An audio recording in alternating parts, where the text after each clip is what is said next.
تنہا دیکھ کر حیران رہ گئے. بولے ابھی دعا مانگ رہے تھے, ہزاروں لوگ جو ہے آمین آمین کہہ رہے تھے, ابھی اکیلے. نماز سے فارغ ہونے کے بعد وہ حضرت خواجہ کی خدمت میں حاضر ہوئے اور عرض کیا کہ حضرت مجھ کو حقیقت حال سے آگاہ فرمائیں. حضرت خواجہ امام حسن بصری رضی اللہ تعالیٰ عنہ و رضی عنہ نے فرمایا کہ دیکھو یہ راز کسی سے ظاہر نہ کرنا. بات یہ تھی ہر جمعہ کی رات کی قوم جن سے کچھ افراد آتے ہیں, ہر جمعے کی رات کو یعنی جمعرات کو قوم جن سے کچھ لوگ آتے ہیں, میں ان کو کچھ علم سکھاتا ہوں, آخر میں دعا کرتا ہوں اور وہ لوگ میرے ساتھ آمین. یہ ہے عاشق الہی کی زندگی کا راز. حضرت خواجہ بصری کے آنسو کبھی خشک نہیں ہوتے.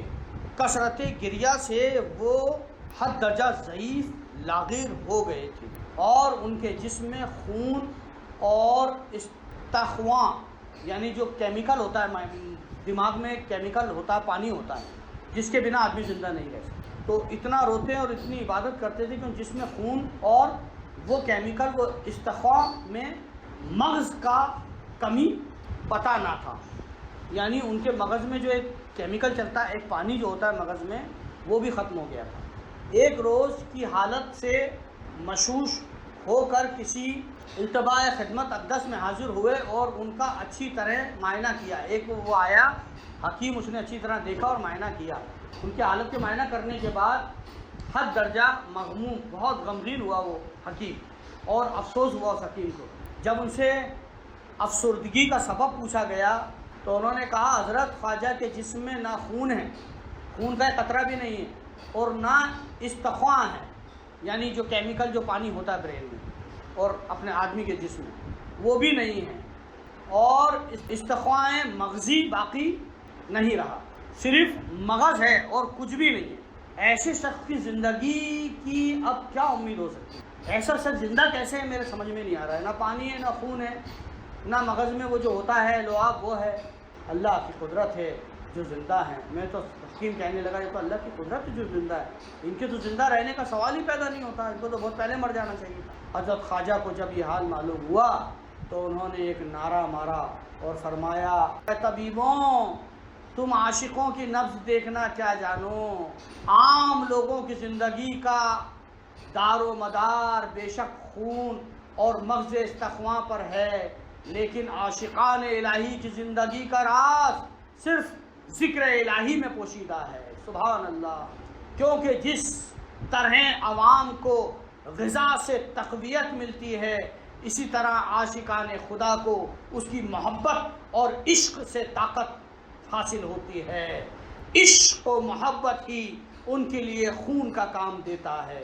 اور یاد حق مغز استخواں کا, یعنی تم جس طرح کھانے سے زندہ رہتے ہو, ہم اللہ کے عشق سے زندہ رہتے ہیں اور اس کا ذکر ہمیں چلاتا ہے, ہمارے ذہن, ہمارے دل, ہمارے جسم, ہماری جان. سبحان اللہ. حضرت خواجہ حسن بصری کے خلفہ کتنے ہیں؟ حضرت خواجہ حسن بصری کے 5 جدید اور افضل خلفہ تھے. ایک عبد الواحد بن زید جو خلیفہ اکبر ہوئے, جن کے معراج نبوی سے جو خرقہ عطا ہوا تھا, خرقہ معراجی جو علی سے ہوتا ہوا بزرگان چشت تک آیا, وہ علی سے حسن بصری کو ملا اور وہاں سے واحد بن زید. تو پہلے خلیفہ تھے واحد بن زید, دوسرے ابن رضی, تیسرے شیخ حبیب اجل, چوتھے عتبہ بن غلام, پانچویں شیخ محمد واسع. ان پانچوں کے علاوہ حضرت رابعہ بصری بھی آپ کی خلیفہ خاص تھیں. رابعہ بصری خلیفہ تھیں. وفات, آپ کی وفات بیان کیا جاتا ہے کہ جب حضرت خواجہ حسن بصری کا وصال ہوا تو غیب سے آواز آئی ان اللہ اصطفیٰ آدم و نوحا وآل ابراہیم وآل حسن, یعنی اللہ نے حضرت آدم علیہ السلام, حضرت نوح علیہ السلام, حضرت ابراہیم علیہ السلام اور حضرت حسن کی آل و اولاد کو درجہ مقبولیت بخشا. اور اس وقت ایک بزرگ نے حضرت خواجہ کو خواب میں دیکھا کہ آسمان کے دروازے کھول دیے گئے ہیں اور کوئی منادی کہہ رہا ہے کہ خواجہ حسن بصری رضی اللہ تعالیٰ عنہ و رضی عنہ اپنے مالک سے جا ملے اور اللہ ان سے راضی اور خوش ہے. سبحان اللہ, سبحان اللہ. حضرت خواجہ حسن بصری کا وصال 4 محرم الحرام 111 ہجری کو ہوا. آپ کے رحلت کی تاریخ کتب سے نقل ہے آپ کا روضہ مقدسہ بصرہ سے 3 کوس یعنی 6 میل پر واقع ہے۔ وآخر دعوانا ان الحمد للہ رب العالمین۔